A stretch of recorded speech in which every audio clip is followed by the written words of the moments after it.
Question: what happens if the Trump administration wants to crack down on people here illegally, but certain cities don't want to allow it? What happens? Well, it certainly appears poised to happen, at least in the city of Denver. President-elect Trump has vowed to deport millions of illegal immigrants around the country starting on day one. The Republican platform promises to launch the largest deportation operation in the history of our country. The fact is, and I'll say it now, you have to get them the hell out. You have to get them out. I'm sorry. It also seems Trump, as commander-in-chief, would be willing to send the military into some of these sanctuary cities, such as Denver, to enforce the mass deportation initiative. But the Democratic mayor of Denver, Mike Johnston, says they can't do it and that he'll fight back. If we take him at his word that the plan is to use the U.S. military and to deploy them into cities to round people up, we think that is illegal and immoral, and it's un-American, and we would do everything we can to resist it. In an earlier interview, Johnson went so far as to suggest using Denver's police force to stop federal forces, whether it's National Guard, ICE, whatever, entering Denver. He's since walked back those comments. But what power does he have? Donald Trump has threatened to defund Denver and other uncooperative cities, which could strip Denver of millions of dollars in funds that they rely on. Republican Senator Rand Paul, who's set to take over chairmanship of the Senate Homeland Security Committee, said this yesterday.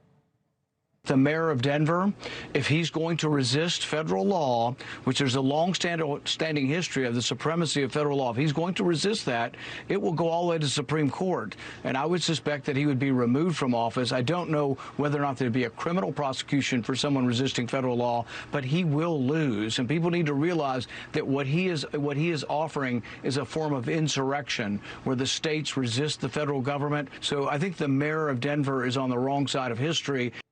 But is it really? I mean, what can a sanctuary city do legally? Let's ask John Sandweg, former acting ICE director and an attorney who specializes in cross-border business immigration and national security.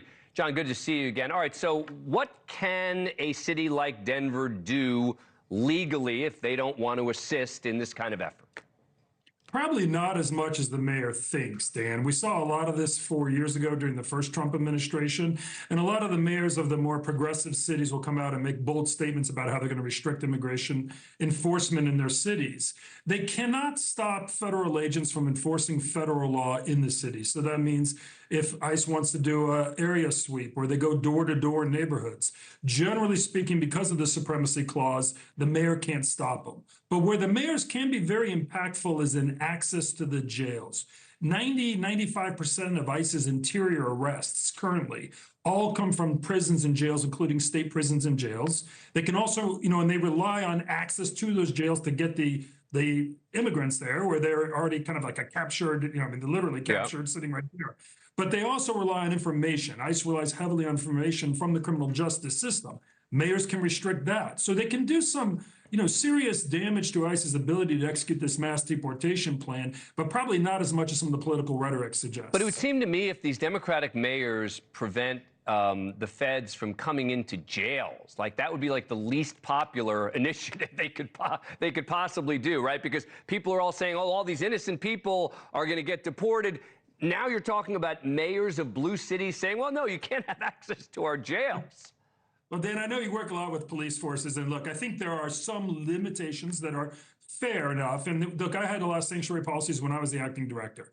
The ones that were basically saying, look, if you're booked for driving without a license and we booked you because you didn't have a valid ID and we're trying to find out who you were. And the mayor says, I can't have you ICE taking them because it creates a chilling effect. Now victims are going to be scared to call when their immigrant spouse beats them up. Those are legitimate concerns. But I agree with you. Listen, some of these sanctuary policies went way too far, where you had convicted murderers where the locality would say he's a convicted murderer, but we're not going to give you to ICE, even though he's a foreign national. Obviously, those undermine public safety. Real quick, John. What about defunding? Can the president defund these cities?